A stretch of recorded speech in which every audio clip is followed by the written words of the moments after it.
My name is Gavin Evans, and this is my review of Red 1. And I skipped this movie in theaters because I thought it looked atrocious and it received terrible reviews. So I watched it with real low expectations, and I'll give the movie this. It's not as bad as I was expecting. But that said, it's still a bad movie. So let's begin by talking about the cast. And Dwayne Johnson gives a typical Dwayne Johnson performance. It's 100% exactly what you're expecting from him, and I'm just tired of it. And in fact, I would argue he drags this entire movie down because he makes it feel like a generic Dwayne Johnson movie. Chris Evans can be a great actor. Like, I thought he was fantastic in the MCU. He's hilarious in Scott Pilgrim.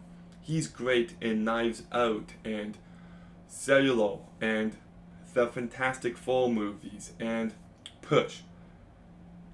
But it just feels like he's sleepwalking throughout this entire movie. He never brings this character to life in a convincing way, and he's just void of any personality or charisma. J.K. Simmons is the best part of this movie. I thought he did a pretty good job as Santa, but that said, he's maybe in this movie for 10 minutes, if that. Lucy Liu, I thought, did a pretty decent job. Kieran Shipka is terrible in this movie. She plays the villain, and she's never menacing, she's never entertaining, she's never interesting. She just falls flat in every way. Wesley Kimmel, I thought, did a really bad job. And Bonnie Hunt's in this movie, and I guess she's fine. She's barely in it. But I had to look it up. I was just thinking to myself, when was the last time I've seen her on screen? And it was 2005, Cheaper by the Dozen 2. So almost 2 decades later, she's back for Red 1. Kinda unfortunate. But I do want to talk about the creativity of this movie because I do see some potential.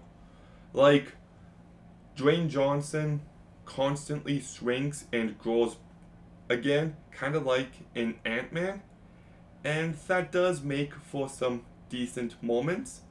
He's able to shrink or grow objects at will, and once again, kind of like Ant-Man and the Wasp, and I think that's a cool idea. There's evil snowmen, which I really liked. There's evil shapeshifters, an evil witch, people getting trapped in snow globes. There's a fight on Santa's sleigh. Like, this movie actually has some pretty cool stuff present, but the execution sucks. Jake Kasdan is a very frustrating director because he directed Walk Hard, a hilarious movie. And he also directed Sex Tape, I think, which I don't remember, but I think I hated it.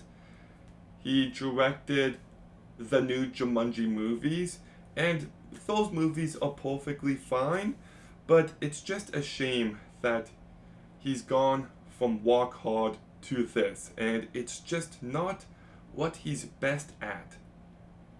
He doesn't really bring anything special to this movie, and it just feels like a generic big budget studio movie throughout. It's void of any true vision. And I thought some of the CGI was ugly, but that said, I don't think it's as bad as people are making it out to be. The action can be pretty bad at times as well. Like, this movie is filled with terrible editing, and there are some really weird, awkward, sped up moments that just looked so unbelievably phony. I also thought the movie had some bad pacing. It's 2 hours long, no need. Should have been a title 90 minutes.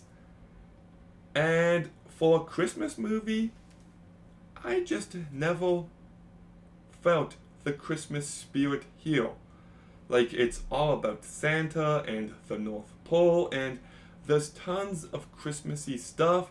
There's Christmas songs, but it still feels generic. It doesn't, even Terrifier 3, which is a fucked up movie, filled with some of the most disturbing moments you will ever see, still felt like a Christmas movie. So why couldn't this? And also the heartfelt elements of Dwayne Johnson giving up on Christmas and Chris Evans' relationship with his son fell completely flat. So yeah, this movie does suck. I actually didn't mind the look of the North Pole. It kind of reminded me of Gotham City in Arkham Origins, oddly enough. But there is some cool stuff present.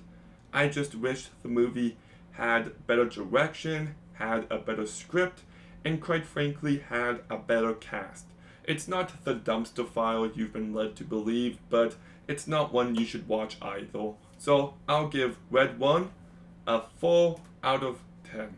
I wonder if we're gonna get a Red 2 or a Red 3. Fingers crossed! But anyways, Red 1, have you seen it? What did you think? Let me know in the comments down below. Make sure you like, comment, subscribe. Stay tuned for more videos soon. And Gavin out.